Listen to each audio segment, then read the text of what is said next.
2024 నూతన సంవత్సరం పురస్కరించుకొని జేఎస్ఆర్ అరకాత్రిమ్ ప్లాట్స్ ఓనర్ సంయుక్తంగా అసోసియేషన్ అధ్యక్షుడు కటన్ Sundaran, executive members PW, MC global తదితరులు సికింద్రాబాద్ పలు ప్రాంతాల్లో రోడ్లపై నిద్రిస్తున్న యాచకులకు వారి చేతుల మీదుగా దుప్పట్లు పంపిణీ కార్యక్రమాన్ని నిర్వహించారు. ప్రతి ఏడాది ఈ కార్యక్రమాన్ని నిరంతరం కొనసాగిస్తున్నామని, తమకు తోచిన సహాయాన్ని అందించడంలో మిత్ర బృందంతో కలిసి చేయడం సంతోషంగా ఉందని వారు అన్నారు.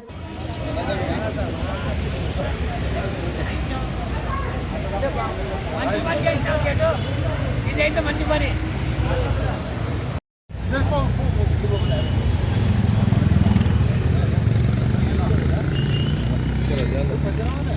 అరే తీసుకున్నాడు మళ్ళీ అక్కడ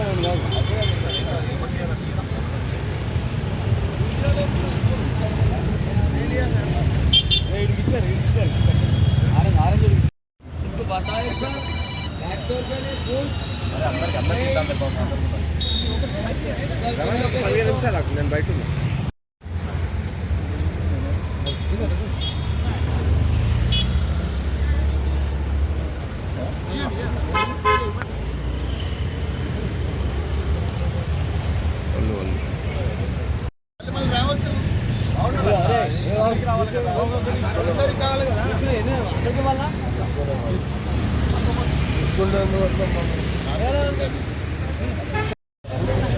లైన్ పెట్టారు అమ్మా, లైన్ పెట్టారు.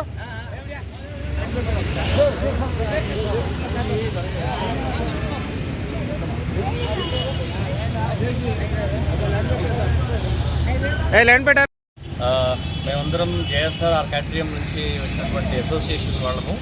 మేమందరం కూడా ఇక్కడ మా కన్నాడు సురేంద్రన్ గారు సహృదయతతో ఈ వడికిస్తున్నటువంటి శీతాకాలంలో ఆర్తులు ఉన్నారు, ఆకలితో పడుకునే వాళ్ళు ఉన్నారు, తప్పుకోవడానికి లేక ఇబ్బంది పడేవారు ఉన్నారు. వాళ్ళందరినీ కొంచెం తోచినటువంటి బుడత సహాయం చేయడానికి ముందుకొచ్చి వాళ్ళందరికీ దగ్గరగా ఒక 100 మందికి ఆహారము, తర్వాత బ్లాంకెట్స్ పంచడానికి నిశ్చయించుకొని, సో మేమందరం ఒక ఫ్రెండ్స్ అందరం కలిపి గ్రూప్గా ఏర్పడి వచ్చి ఈ కార్యక్రమాన్ని చేపట్టాము. So we are happy. చాలామంది ఉన్నారు, అంతమందికి ఇవ్వలేము, తోచినటువంటి సహాయం చేయడానికి మేము ముందుకు వచ్చాము. సార్ ఎంతమందికి ఇచ్చారు సార్? ఇప్పటిదాకా దగ్గర ఒక 60-70 మందికి ఇచ్చుంటాము. ఇంకొక 40 మందికి దగ్గర ఒక 100 మందికి సాయం చేద్దామని అనుకున్నాము. ఏ ప్రాంతంలో ఇచ్చారు సార్? ఇది మన ప్రస్తుతం ప్యారడైజ్ దగ్గరలో ఇస్తున్నాము. తర్వాత పార్క్ లైన్ దగ్గర ఇచ్చాము, సంగీత్ దగ్గర. అంటే ఈ హెల్ప్ చేయాలని చెప్పిన ఉద్దేశం మీ ఫ్రెండ్స్కి అంటే ఏ విధంగా కలిగింది, ఎందుకు కలిగింది సార్? ఇది ఆల్మోస్ట్ ఇది ముందు నుంచి ఎప్పుడు నుంచి నడుస్తున్నదే. అయితే సురేంద్రన్ గారు ముందుకు వచ్చారు. మా మధ్య ఉన్నటువంటి very philanthropic mind. Every year చేస్తాము. సో ఈ రీసెంట్ 1 year నుంచి మేము అందరం కలిసి అపార్ట్మెంట్లో ఉంటున్నాము. So we are now doing together. Will continue this. కొత్త సంవత్సరం సందర్భంగా చేస్తున్నాము. ప్రతి సంవత్సరం చేస్తూనే ఉంటారు, బట్ ఈసారి మేము అందరం కలిపి గ్రూప్గా వచ్చాము. అంటే ఇంత చలిలో మీ కాలుకి దెబ్బ తగిలినా కూడా అంటే ఈ విధమైనటువంటి హెల్ప్ చేయడానికి అలా అదేం లేదు. నేను కాలికి దెబ్బ చిన్నదే, పెద్ద ఇష్యూ ఏం కాదు. కానీ వాళ్ళ తాలూకా దీంతో పోల్చుకుంటే ఇది ఏమీ కాదు. వాళ్ళ తాలూకా ఇబ్బందితోని, ఆకలితోని, వాళ్ళ చలితో పోల్చుకుంటే ఇది ఏమీ కాదు. అంటే లెక్కలోకి తీసుకున్నారు. మీ ఫ్రెండ్స్ తరఫున ఈ న్యూ ఇయర్ వచ్చింది కానీ శుభాకాంక్షలు ఒకటి అందరికీ. అందరూ ఈ విధంగా శుభాకాంక్షలు అంటే అందరూ సంతోషంగా ఉంటేనే మనం సంతోషంగా ఉంటాం. మన చుట్టుపక్కల ఉన్నటువంటి పేదవాళ్ళు ఎవరైతే ఆర్తులు ఉన్నారో వాళ్ళు ఆకలి లేకుండా, వాళ్ళు ఇబ్బంది లేకుండా ఉంటేనే మనకు నిజమైనటువంటి నూతన సంవత్సరం. నా అభిప్రాయము, మా అందరి అభిప్రాయం కూడా అదే. ఓకే, అప్పుడే నిజమైనటువంటి న్యూ ఇయర్. లాస్ట్ 15 years నుంచి నేను ఇది అందరికీ సేవ చేస్తున్నాను.